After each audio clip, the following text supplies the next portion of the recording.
Welcome to the BioSpark Health Podcast, Episode 1, The PUFA Pandemic, How Seed Oils Hijack Metabolism.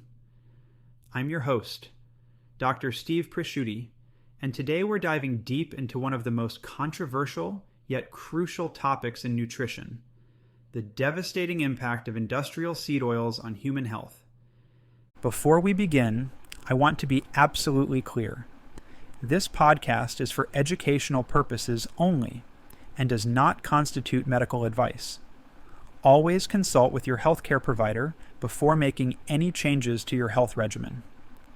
The information shared today is based on scientific research and clinical experience, but everyone's situation is unique. You've probably heard that vegetable oils are heart healthy, that they're better than saturated fats, and that they're an essential part of a balanced diet. Today, I'm going to show you why these commonly held beliefs are not just wrong, but potentially dangerous. We'll explore how these industrial seed oils are literally hijacking your metabolism at the cellular level. Let's start by addressing a fundamental question. What exactly are PUFAs? PUFA stands for polyunsaturated fatty acids. And while some PUFAs are essential in tiny amounts, the massive quantities we're consuming today through industrial seed oils are causing widespread metabolic dysfunction. Here's what makes PUFAs particularly problematic: their molecular structure. Unlike saturated fats, which are stable and resistant to oxidation, PUFAs have multiple double bonds in their carbon chain. This makes them highly unstable and prone to oxidation, even at room temperature. When these oils are heated during cooking or processing, the situation becomes even worse.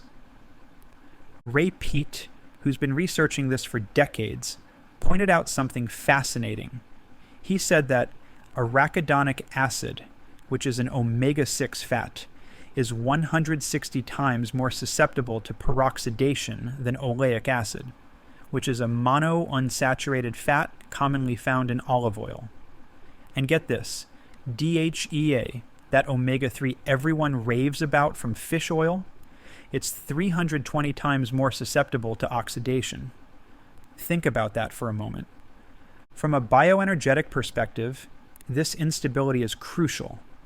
When PUFAs oxidize, they create lipid peroxidation products that can damage cellular structures, particularly the mitochondria, our cellular powerhouses.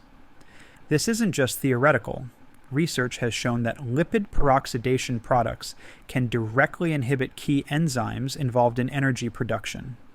In fact, Georgy Dinkov, an independent researcher I really respect, often says that low, not high, metabolism creates oxidative stress. It's completely backwards from what most people think. Let me break this down into 3 key areas. First, let's talk about the historical perspective. Before the 1900s, industrial seed oils didn't exist in human diets. The advent of mechanized processing made it possible to extract oil from seeds like corn, cotton, and soybeans. These oils were initially used for industrial purposes, but clever marketing transformed them into food products. The real turning point came in the 1960s, when these oils were promoted as heart-healthy alternatives to traditional fats. But here's where it gets really interesting. Ray Peat discovered research from about 20 years ago showing that the functions of thyroid hormone are all inhibited by unsaturated fats. And get this, the inhibition increases in proportion to the number of double bonds in the fat molecule. So the more unsaturated the fat, the more it suppresses your thyroid. And we know thyroid hormone is the master controller of metabolic rate. Second, we need to understand the metabolic impact. When we consume high amounts of PUFAs, they get incorporated into our cell membranes. This changes how our cells function in several ways. We see decreased metabolic rate, impaired glucose metabolism, increased inflammation, and compromised mitochondrial function. Ray Peat explained it brilliantly. He said that increasing the amount of fat in the bloodstream decreases the ability of cells to metabolize glucose. This is called the Randle cycle, and it's a big deal. When polyunsaturated fatty acids flood the bloodstream, they actually block mitochondria from using glucose. Jay Feldman, who runs the Energy Balance podcast, talks about this all the time. He says that saturated fatty acids terminate the stress reaction, while polyunsaturated fatty acids amplify it. And third, I want to share some clinical observations. In my practice, I've seen remarkable improvements when patients reduce their PUFA intake. Common improvements include better energy levels, improved body temperature regulation, enhanced glucose control, reduced inflammation markers, better skin health, and improved thyroid function. But don't just take my word for it. There's this fascinating study called the Israeli paradox. Back in 1996, researchers Daniel Yam, Abraham Eliraz, and Elliot Berry published a paper showing that Israelis consume polyunsaturated fatty acids at a rate about 8% higher than in the United States, and 10 to 12% higher than most of Europe. They literally wrote that Israeli Jews may be regarded as a population-based dietary experiment of the effect of a high omega-6 PUFA diet. And here's the paradox. Despite following all the heart-healthy advice and eating tons of polyunsaturated fats, Israelis had paradoxically high rates of cardiovascular disease, hypertension, diabetes, obesity, and cancer. The researchers concluded that, rather than being beneficial, high omega-6 PUFA diets may have some long-term side effects within the cluster of hyperinsulinemia, atherosclerosis, and tumorigenesis. Now, let's get practical. Here's your action plan for reducing PUFA exposure. The first thing you need to do is audit your kitchen. Identify all sources of seed oils in your pantry. Common culprits include soybean oil, corn oil, canola oil, cottonseed oil, sunflower oil, safflower oil, and grapeseed oil.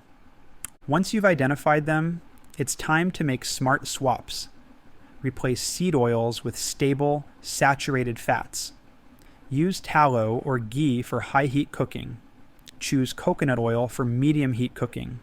Use extra virgin olive oil for low heat cooking and dressings. And consider using butter from grass-fed cows. Now, when it comes to eating out, you need a restaurant strategy. Ask what oils are used for cooking. Request butter instead of vegetable oil. Choose dishes that are less likely to contain seed oils. And here's a pro tip. Consider bringing your own dressing. Another crucial skill is reading labels. Become a detective. Look for hidden sources of PUFAs in salad dressings, mayonnaise, processed snacks, baked goods, and frozen meals. Finally, let's talk about a healing protocol to support your body's recovery from PUFA exposure. Focus on nutrient-dense foods. Include vitamin E-rich foods to combat oxidative stress. Ensure adequate protein intake. Support liver health with choline-rich foods. And maintain good thyroid function through proper nutrition. Let's recap the 3 key takeaways from today's episode. First, PUFAs in industrial seed oils are not natural to human biology and can significantly disrupt cellular energy production. Second, the heart-healthy marketing of vegetable oils is based on flawed science and industry influence, not solid research.